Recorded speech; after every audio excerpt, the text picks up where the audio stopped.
What's up, everybody? The Poacher here, coming to you from San Francisco Bay Area Stadium, aka Levi Stadium. We are within a week of the beginning of the World Cup. Welcome to your World Cup preview.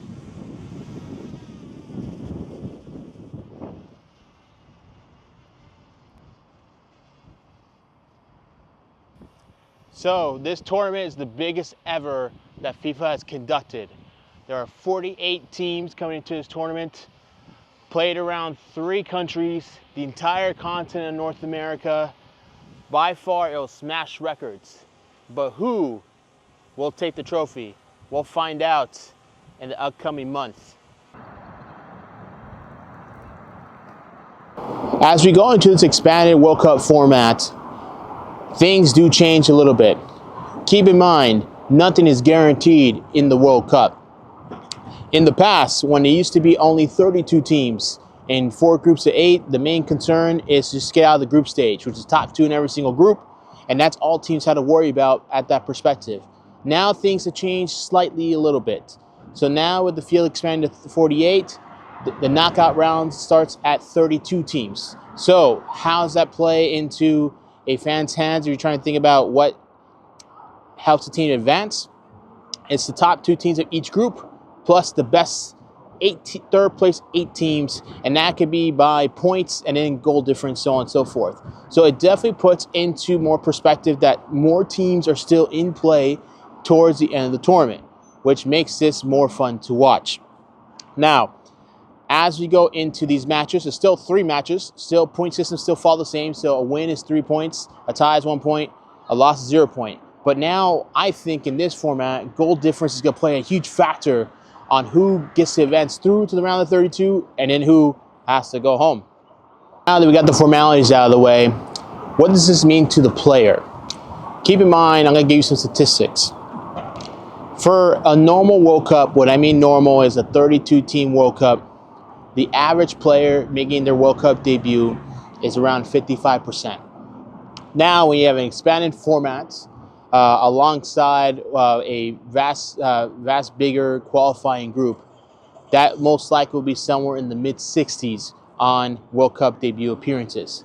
Now, that comes with a grain of salt, right? So, because this tournament is every 4 years, there is a great chance for a lot of these players, this might be the only World Cup that they play in throughout their career. So, to give you some numbers on that, is the majority of international soccer players, so meaning that somewhere between 58 to 61% only playing 1 World Cup in their career.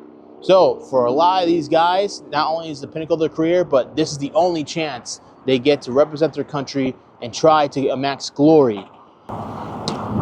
As we all about to embark on a world celebration starting on June 11th, for all these teams, there always are goals for a lot of these teams heading into the tournament.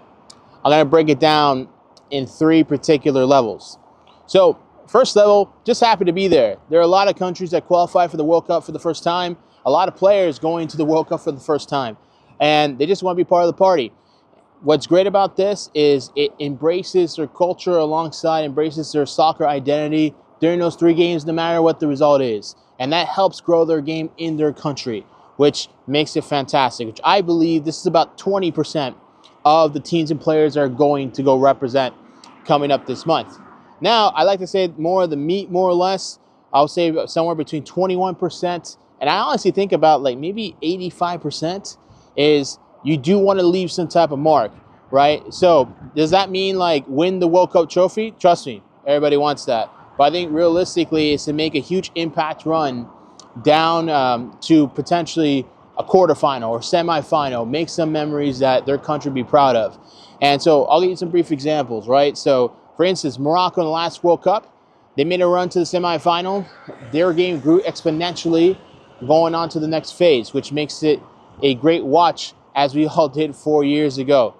And like I said, a lot of these teams that make these runs are host nations, right? You saw Russia going to the quarterfinal in 2018. Colombia going to another quarterfinal in 2014. So in almost every single World Cup, there is that one team that is the great surprise story that makes it fun for everybody to watch and root for. And I do think the majority of those teams were looking into that.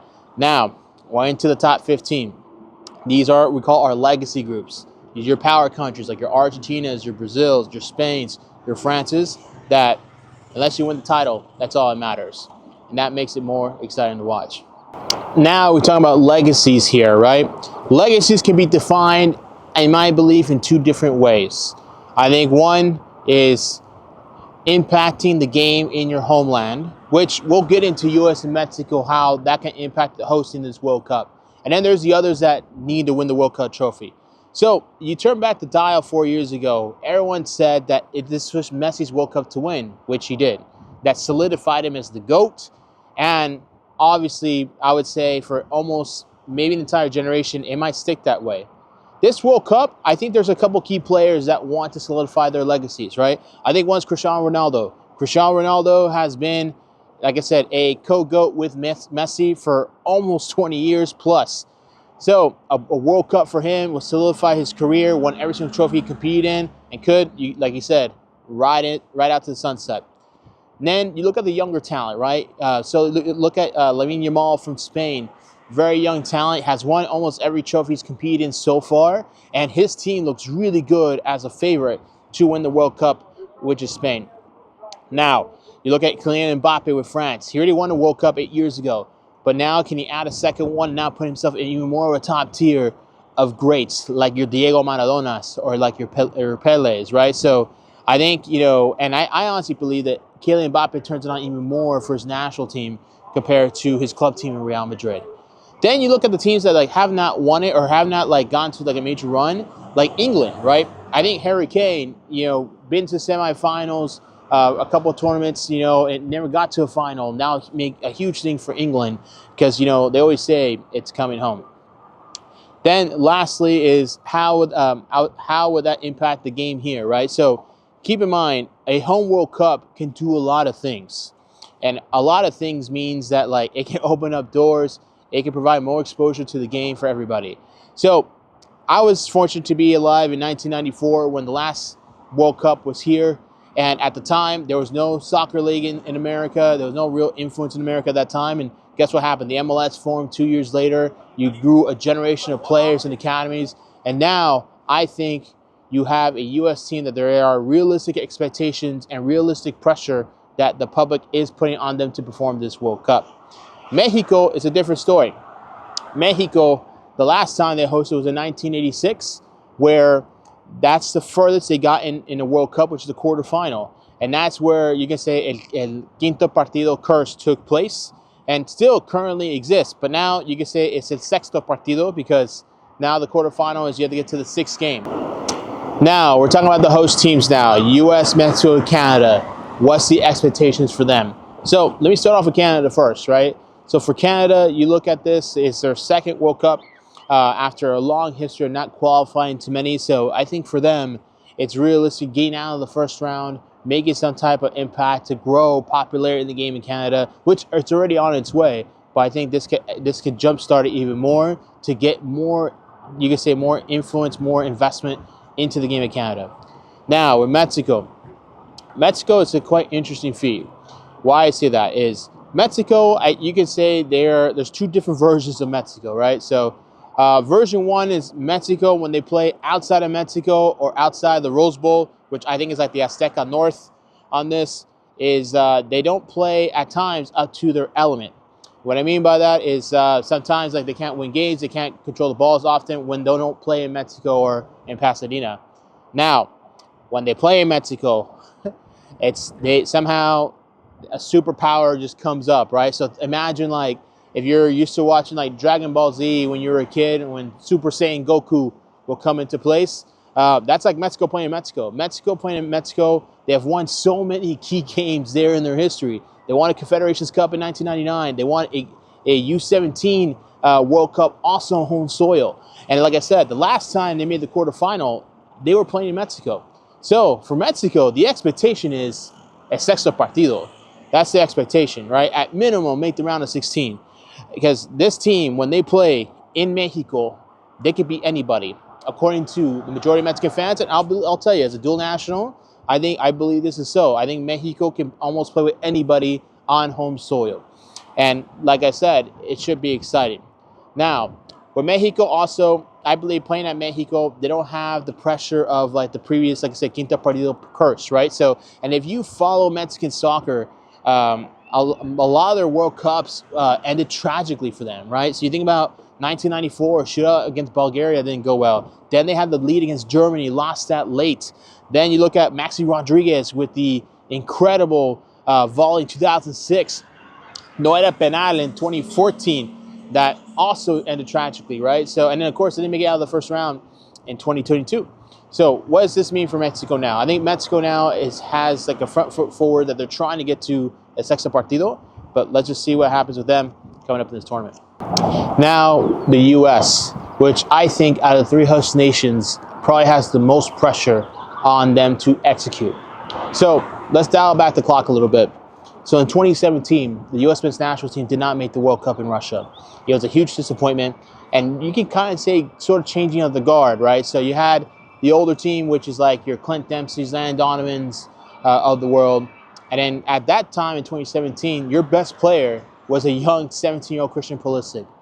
Now, go 8 years later now you have a new guard coming in with Christian Pulisic, Weston McKennie, Tyler Adams as your core nucleus. Then you have players like Gio Reyna, Ricardo Pepi, Alex Sendejas to help fill in. And this is all part of an 8-year project to make sure that when the World Cup comes to our shores that we perform.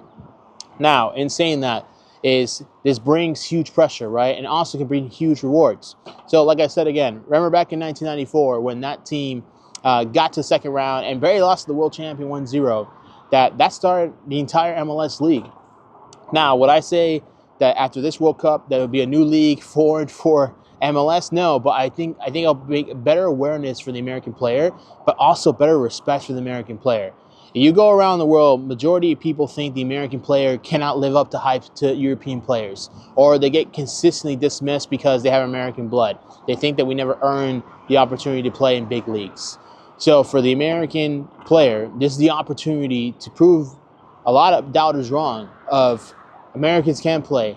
Americans have good infrastructure when it comes down to the football world. And also the MLS is a good league.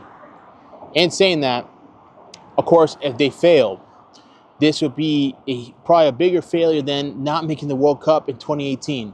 Why? Because you're on home soil. You don't get these opportunities often. Like I said, the last time it was hosted here was 32 years ago. And when's the next time the World Cup will come here and you can potentially make that type of impact? So we know the players have a lot of pressure. Now, in saying that, as MLS grew and grew and grew, it influenced more people to the game. And I honestly think this team has the capability to inspire others to play the game of football in the United States. And they could be full American or dual nationals. I honestly think this is a huge opportunity for this U.S. men's national team to make a huge mark. Now, as we dive into more for the U.S. men's national team, I think the big thing here for them is they start off on the strong foot against Paraguay. Huge game for them at SoFi Stadium coming up on Friday.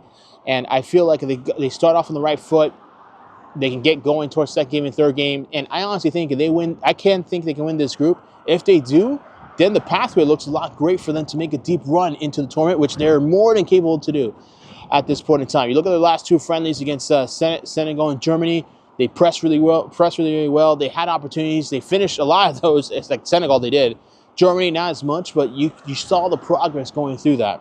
So I do feel that for a lot of kids, especially kids, in my opinion, who are dual nationals, the U.S. men's national team doing well will show that Americans can play, and it opens up more doors for more kids long term, which honestly, for me, that'll be the best thing. Now, as you're going into this World Cup, I think one thing to always keep in mind is that, one, for all the fans, be respectful to each other. It's an honor to have everyone from across the world come to our shores. Like I said, I know our politics are not the greatest, but at the same time, but we do love the beautiful game. So yeah, have fun here. I think like I said, there's a lot of diverse cities. I'm in San Francisco here. LA is hosting games, Miami, New York. So enjoy your time here for the ones who are watching this from abroad. Now, lastly, I think everyone wants to know, who do I think is going to win the World Cup? I'm not going to tell you in this episode. That's a teaser for our knockout round episode coming up in the beginning of July. But I do think, you want me to say a couple key surprises, right, or key teams to look out for outside like your normal U.S. Mexico, right? So I think Ivory Coast, one team I think you should definitely look out for into the tournament. I think a lot of people still underestimate Korea. Korea has, I think, a strong nucleus midfield, so I think they'll have a good first round as well. I think, if there was a team, I would say in, I guess, upset alert, they like to call it here, more or less. Germany, I'll tell you this, they look clinical, but I wasn't quite convinced on how they play against the U.S. I felt like the U.S. had a little bit too much possession. Oh, no, who knows? It could be the U.S. played a better game, but, Germany, I think they need to be a little bit more clinical in the midfield, win the ball a little bit more in the midfield, more or less on that. And I think the other team that could, like I said, not say they'll be bad out in the first round, but that could be surprised could be Portugal. Portugal has Colombia in their group. Colombia has a very strong home presence in the United States. I'm telling you, you look at every single Colombian game in this round, you can see a sea of yellow, right? And I honestly think depending on how Portugal comes out in the beginning of the tournament, it could push some pressure on them to perform, right? And so I do think that it's a good thing to keep an eye on as we go out throughout the group stage, right? With that. Now, as I close this, right? So give you some key numbers, right? So still till this day, 1994 is the biggest World Cup that's ever been in FIFA's history. This tournament should top that easily, not just because there's just more games, bigger stadiums, more interest with that. So I do expect, even though there has been some bad press in the past for FIFA, I do feel like this could be a great tournament for everybody. So that's it for the preview.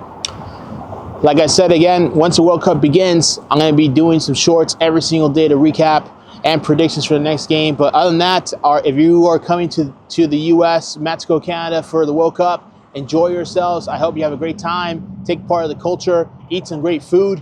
Drink some good drinks. But if you're not coming to these shores, enjoy the games on television. Let me know what you think. Tell me in the comments who you think is going to be the biggest upset in the first round. But other than that, enjoy the games. Peace.